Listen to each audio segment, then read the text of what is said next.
കുറച്ച് ദിവസങ്ങളായിട്ട് എൻ്റെ മോർണിംഗ് സ്റ്റാർട്ട് ചെയ്യുന്നത് നൈതിയുടെയും പാപ്പുടെയും കളിയും ബഹളമൊക്കെ കേട്ടിട്ടായിരിക്കും.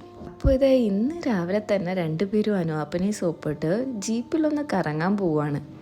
അധിക ദൂരമൊന്നും വേണ്ട, കുറച്ചു നേരം ജീപ്പിലൊന്ന് കറങ്ങിയാൽ മതി എന്ന് പറഞ്ഞിട്ടാണ് ഇറങ്ങിയതെങ്കിലും പിന്നെ അവർക്ക് പാർക്കിൽ പോകണം, ബീച്ചിൽ പോകണം, അങ്ങനെ കുറേ ഡിമാൻഡ്സായി. വൈകുന്നേരം ഫിലിമിന് പോകാമെന്ന് രണ്ടുപേരെയും പറഞ്ഞ് സമാധാനിപ്പിച്ചിട്ട് ഞങ്ങൾ നേരെ വീട്ടിലേക്ക് തന്നെ വന്നു. ദൃശ്യം 3 റിലീസ് ചെയ്തിട്ട് ഫസ്റ്റ് ഡേ തന്നെ പോകണമെന്ന് വിചാരിച്ചതാണെങ്കിലും ചില കാരണങ്ങൾ കൊണ്ട് ഞങ്ങൾക്ക് പോകാൻ പറ്റിയിട്ടുണ്ടായിരുന്നില്ല. ഞങ്ങൾ പോയത് സെക്കൻഡ് ഡേ ആണ്. തിയേറ്ററിലെത്തിയപ്പോൾ രണ്ടുപേർക്കും ഫിലിം കാണാനല്ല, അവിടെ അടുത്തുള്ള റൈഡ്സിലൊക്കെ കയറാൻ വേണ്ടിയിട്ടായിരുന്നു. ലേറ്റ് ആയതുകൊണ്ട് തന്നെ രണ്ടുപേരെയും എന്തൊക്കെയോ പറഞ്ഞ് സമാധാനിപ്പിച്ചിട്ട് ഞങ്ങൾ മൂവിക്ക് കയറി. അവർ പറഞ്ഞ കാര്യങ്ങളൊന്നും നടക്കാത്തതിൻ്റെ നിരാശ മുഖത്ത് നന്നായിട്ടുണ്ട്.